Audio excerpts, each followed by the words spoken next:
Hi everybody, my name is Valery and today I want to share with you some of my ideas regarding ESP32 based wireless oscilloscope. So to prove my idea, I have created a short Arduino sketch, maybe not so short, but anyway it's not really complicated, that would implement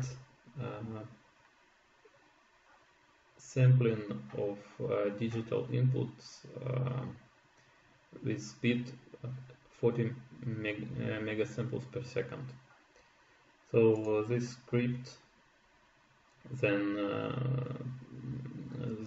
the software then sends data to web page, and in this way we get information from ESP32 in our web browser and can control various parameters without need to install any additional software. So here's the demonstration of how it works.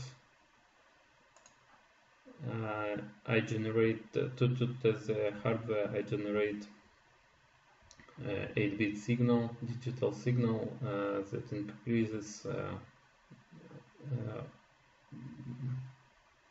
step by step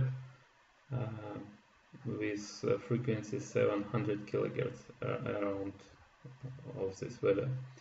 So as you can see, we can get these values pretty fast, and if we increase our graph, so you will see how many samples gets ESP32 for each step of input signal. So as I already told, it's possible to get about 40 megasamples per second from ESP32. It's very high speed, and I think it's an amazing idea to create a wireless oscilloscope based on ESP32 for it would give us a very cheap and handy tool. So yeah, I will keep my work, keep my investigation. So if somebody is interested to help me, or you just have some questions, don't hesitate, just let me know. Thank you for your attention. Bye.